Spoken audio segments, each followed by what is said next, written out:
দর্শক আজ বিশেষ একটি দিন। বাজেট উপস্থাপনের প্রস্তুতি সম্পর্কে জানার চেষ্টা করব সহকর্মী রিমন রহমানের কাছ থেকে। রিমন, বিকেল ৩টায় টেলিভিশনের মাধ্যমে, বাংলাদেশ টেলিভিশনের মাধ্যমে জানানো হবে আগামী অর্থ বছরের বাজেট।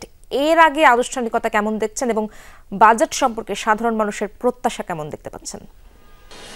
ইসরাত, এর মধ্যে কিন্তু সরকারের যে আনুষ্ঠানিক প্রক্রিয়া সেটি কিন্তু সকাল থেকে শুরু হয়েছে, অর্থাৎ বিশেষ যে মন্ত্রিসভার বৈঠক সেটি শুরু হয়েছে এবং সেটি হয়তো কিছুক্ষণের মধ্যে শেষ হবে। পাশাপাশি বাজেট বই দেওয়ার যে আনুষ্ঠানিকতা সেটিও শুরু হয়েছে, অর্থাৎ এবার কিন্তু 16 বছর পর সংসদের বাইরে এই বাজেটের বই দেওয়ার এই উদ্যোগ নেওয়া হয়েছে এবং সেটি তথ্য অধিদপ্তরে, তথ্য ও সম্প্রচার মন্ত্রণালয়ের একটি বিভাগ, সেখানে দেয়া হবে।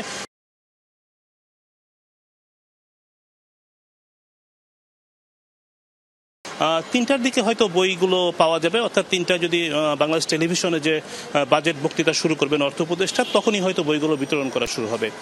পাশাপাশি যেটি বলা যায় যে অর্থ উপদেষ্টা এবার কিন্তু যেটি করছেন সেটি হচ্ছে তিনি 16 বছর পরে একে তো বাজেট উপস্থাপন করবেন, পাশাপাশি উনি যখন 2009 সনে সর্বশেষ বাংলাদেশ ব্যাংকের গভর্নর ছিলেন, দায়িত্ব ছাড়েন, তারপরে কিন্তু প্রায় 15 বছর কেটে গেছে, অর্থাৎ 15 বছরে হয়তো কোথাও সরকারি জায়গায় ছিলেন না, তারপরে এসে দায়িত্ব নিয়েছেন।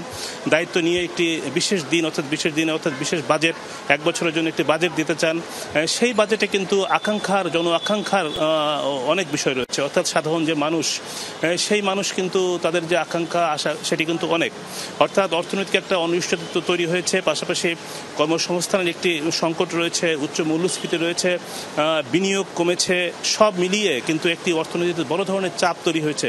সেই চাপ সামাল দেওয়ার জন্য আগামী বাজেট কেমন হবে এটি কিন্তু খুবই চ্যালেঞ্জিং একটি বিষয়। অর্থ উপদেষ্টা বারবারই বলছিলেন যে আসলে বাজেটটি তিনি করতে চান সাধারণ মানুষের জন্য, জন আকাঙ্ক্ষা যাতে তুষ্টি হয় সেটি নিশ্চিত করার জন্য। সেটি যদি নিশ্চিত করতে হয় তাহলে তিনি যে বাজেটের আকার ধরেছেন সেটি কিন্তু 7,90,000 কোটি টাকা থেকে কিছুটা কম, অর্থাৎ 90,000 টাকায় বলা যায়।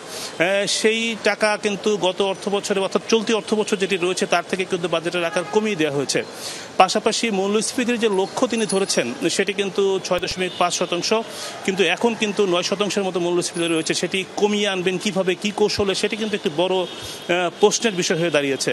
পাশাপাশি বিনিয়োগের ব্যাপারে যদি বলি, বিনিয়োগ কিন্তু অনিশ্চয়তা, নতুন করে শিল্প কলকারখানা তৈরি হচ্ছে না, বিদেশি এবং দেশি যে বিনিয়োগগুলো রয়েছে সেগুলো কিন্তু ঠিকভাবে আসছে না। এই অনিশ্চয়তার মধ্যে উনি কিন্তু বাজেটে 5.5% যে বিনিয়োগের লক্ষ্যমাত্রা ধরতে যাচ্ছেন সেটি কিভাবে তিনি অর্জন করতে পারবেন সেটাও কিন্তু একটি বড় ধরনের প্রশ্নের বিষয়। অভ্যন্তরীণ আয় বাড়াতে চান, সেই অভ্যন্তরীণ আয় বাড়ানোর বিষয়ে যে লক্ষ্যমাত্রা ধরা হয়েছে 5.5 লাখ কোটি টাকার মতো, সেটি এনবিআর ঘাড়ে দেওয়া হয়েছে প্রায় 5 লাখ কোটি টাকার মতো। এনবিআর যে একটা অনিশ্চয়তা চলছে, সেই অনিশ্চয়তার মধ্যে এই কিভাবে অভ্যন্তরীণ আয় বাড়ানো যাবে সেটিও একটি চ্যালেঞ্জিং। অর্থাৎ সাধারণ মানুষ যেটি বলছেন যে আসলে তারা একটি নিশ্চয়তা চান, তারা এই বর্তমান পরিস্থিতি থেকে উত্তরণ চান, স্বল্প মূল্যে তারা পণ্য কিনতে চান, তাদের জীবন ধারণ আরো সহজ করতে চান। সেই বিষয়গুলো কিন্তু বাজেটে কি বার্তা দেবেন অর্থ উপদেষ্টা সেটাই কিন্তু এখন দেখার বিষয়।